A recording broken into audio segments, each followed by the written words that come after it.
This is the difference between the different kinds of truths. I spent a chapter in the Truth and Beauty chapter. I just talk about, I'll just spend a minute on it now.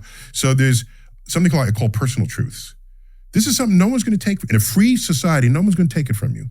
If Jesus is your savior and you know true to your bones, that's a personal truth. In a free society, and especially in the United States, where it's constitutionally protected, your freedom of religion, no one should take that from you, okay? You'd have a legal case if they try. All right.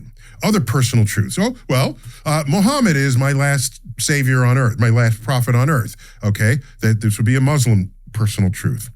Other truths are, Beyonce is your queen, right? Or whatever. Mm-hmm. The things you feel, okay.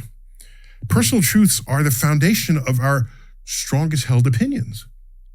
And in a pluralistic world, society, that we should cherish that. This is why people are different from each other. All right, you don't want everybody to be the same. That's called a dictatorship. Yeah. If everybody aligns with exactly the same opinion. Yeah, we don't want it. The problem with your opinion, if it's in a personal truth, if you try to have someone else agree with you, you have to have an active persuasion. So what? Mm-hmm. But in the limit, that becomes all-out conflict and war. People fight over personal truths, kill each other, because their personal truths don't agree with your personal truth. So personal truths, when they go outside of yourself, risk bloodshed. Right. In the history of civilization has demonstrated this. All right, then there's a political truth, which is just something that becomes true just because you heard it often enough. And that's a weakness we have, not a weakness. Evolutionarily, it made sense. If you see something repeat 100 times, that's reality. Oh, yeah. Okay, but you know what happens now? People have hijacked that urge to recognize that something that repeats must be true. They've hijacked it.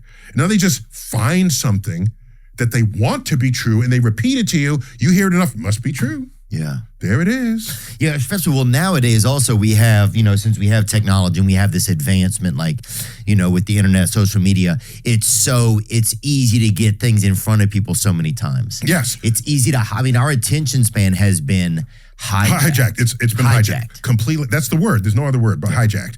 And in the old days, we called it brainwashing, where you repeat something and then it becomes true.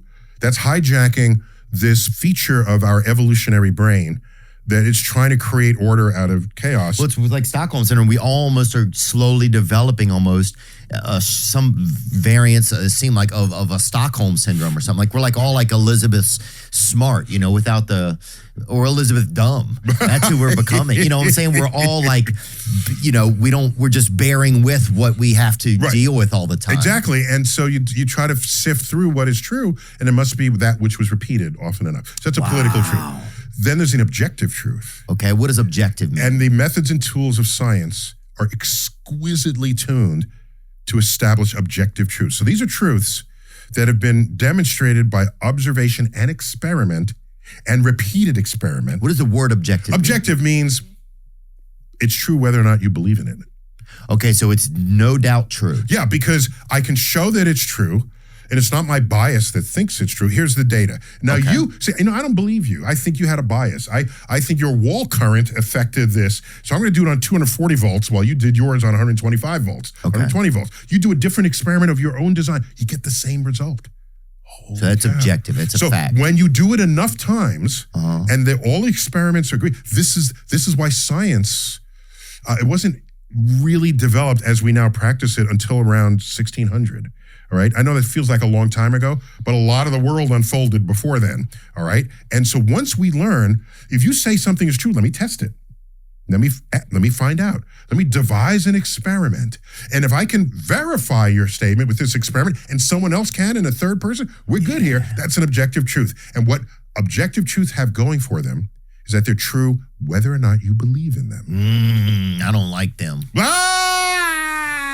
Well, because the actual nature can't be fooled.